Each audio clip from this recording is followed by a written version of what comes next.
હા હિતેશભાઈ, તમે આજના જે આપણે જે કઈ મુદ્દા છે અને આપણો વિષય છે કે કોળી સમાજ અને ઓબીસી એસસી હજી આપણા પછાત સમાજ છે, એના લાખો સંગઠન છે, તો એ સંગઠનના હેતુ, એના ધ્યેય, કાર્ય, જે એજન્ડા શું હોવો જોઈએ, એ હિતેશભાઈ ગાબુ આપણને એ સુરેન્દ્રનગરના છે અને એ યુવા કાર્યકર છે, એટલે આપણે એમની પાસેથી એમના વિચારો જાણીએ. હિતેશભાઈ ગાબુ.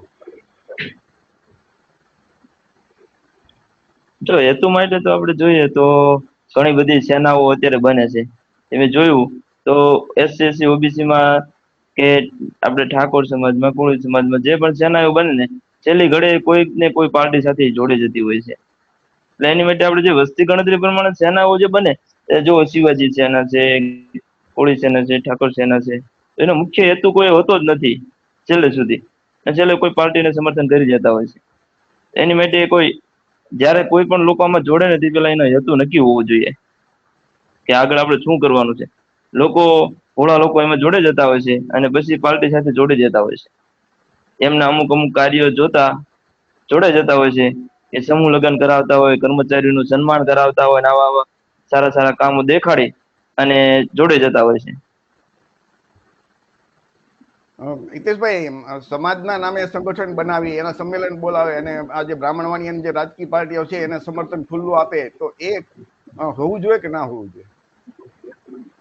ન હોવું જોઈએ. કોઈ પણ સમાજના નામે સંગઠન કે આજે કોઈ પણ સંગઠન હોય, એ પછી આ 10% ઈડબ્લ્યુએસ અનામત આપ્યું, અત્યારે આપણા સમાજને કેટલું નુકસાન કરે છે. એસટી, ઓબીસી ને દરેક ને નુકસાન કરે છે. તમે જુઓ બરોબર, એમાં સૌથી વધારે જો આપણો સમાજ છે, કોળી સમાજ, એને સૌથી વધારે નુકસાન કરે છે, તો એના સૌથી વધારે નેતાઓ ગુલામ છે. એના મત એ તો લઈ લેશે અને પછી ચૂપ બેસી રહી છે. હિતેશભાઈ, બીજી એક હજી તમને સવાલ પૂછી લઉં કે જે સમાજના નામે જે સંગઠન બને, એમાં રાજકીય પાર્ટીના જે ધારાસભ્ય, સંસદ સભ્ય અથવા તો એના જે પદાધિકારીઓ એ જ હોદ્દા લઈ લે, તો હંમેશા રજૂઆત, પ્રશ્નો હમ કોની સામે કરવાના હોય કે રૂરલ જે શાસક પાર્ટી હોય કે શાસક પક્ષની સરકાર હોય, હવે એ લોકો જ હોદ્દેદાર હોય તો શાસક પક્ષની સામે તો બોલી શકવાના નથી. તો એવું બનવું જોયું છે ને કે ભાઈ હમ જેટલા સંગઠનો છે એમાં હોદ્દેદારો બિન રાજકીય હોવો જોઈએ. રાજકીય લોકો જો હોદ્દેદાર બની જાય તો એ પોતે બોલી શકવાના નથી. તેનો શું મતલબ? એ બાબતે આપનું શું કહેવાનું છે?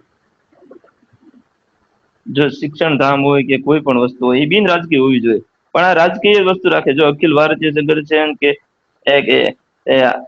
એસટી માં એવી રીતે ચાલે છે, એસસી માં એવી રીતે ચાલે છે, જેમાં માયાવતી બેન નું આપણે જોયું, આપણે 20 સીટની નુકસાની આવી એમના કારણેથી. તો એક રીતે જો એ રાજ્યમાં 20 સીટની નુકસાની ન આવી હોય, તો આ કમળકટાઈની સરકાર પડી ભાંગે એવું હતું, પણ નથી સમજતા આપડા લોકો.